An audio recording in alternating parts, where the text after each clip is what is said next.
متأخر عنهن كلهن، وكل ساعة مفتر ومغير ملابسه، ما ادري اذا ان الملابس وين كان ضامهن. المهم الحلمة تجي طلقة بقلبه، ولمن يعرفون بيه كلاوتشي يرمون عليه طلقات ويقمز منه ومنه الحلمة يطفر برا الحفلة. الشرطة توصل وتعتقلهم لانه العصابة كانوا موجودين بوقت بوقة البنك. نيتاش بالصدفة يشوف القماش ويعرف بيه مال بجامة ستانلي. ثاني يوم الصبح ستانلي يقعد على صوت المحقق وهو يدق بالباب، يرتبك ويفتح الباب حتى يغير ملابسه، بس تطشر الفلوس كلهم بالقاع. يرجع يلمهن ويفتح الباب، يدخل واول ما يبدي يحقق وياه على بوقة البنك الكلب يحاول يفتح الدولاب مال الفلوس، وستانلي باخر لحظة يلحق له ويقول لنيتاش على اي فلوس دا تحكي؟ امين اللي انا هاي الفلوس يا حظي، انا موظف على قد حالي. نيتاش لما يرجع للكاميرات يشوف المقنع هو اللي باقي البنك، لهالسبب يطلع العصابة من السجن. دوريان يلم جماعته السرسرية كلهم يقول لهم اريدكم تنشرون خبر اللي يلزم المقنع الى مكافأة مالية 50,000 دولار، ويقول لتينا انت مو رقصت ويا البارحة؟ لازم تلقيه باقرب وقت. ثاني يوم تينا تروح للشغلة تقول له ما تندى المكان المقنع؟ يا اخي كلش انعجبت بيه ولازم اقابله.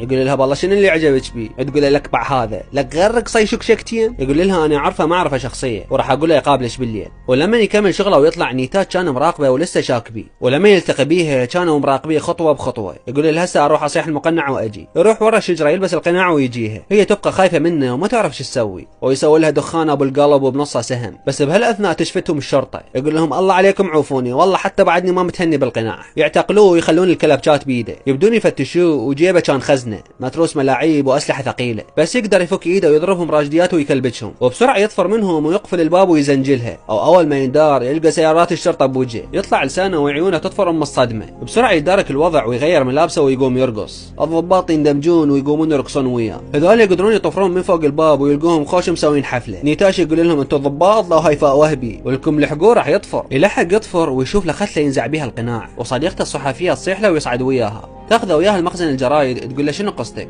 والله خبرتني ايش بيها الشرطه لاحقتك. والاثول يزوع الاول والتالي ويحكي لها القصه كلها، وبعد اذا يكمل قصته لها يدخل لهم دوريان وجماعته، وتطلع شايفته لما نزع القناع، فراسا بلغت عليه حتى تحصل 50,000 دولار براسه. دوريان يقول لجماعته يعلقوه ويطلبون منه يعترف وانضام الفلوس اللي باقهن. يقول لهم والله ضميتها بيتي بس عوفون بحالي الله عليكم. فيلبس القناع واخاف هو كان قبل خوش ادمي، لا هسه فد مره انشلب. العصابه تشمر ستانلي بالشارع قدام مركز الشرطه ويخلون بجيبه قناع اخضر عود على اساس هو المقنع، فيلزموه ويشمروه بالسجن. ويسمع صوت الكلب واقف قدام المركز.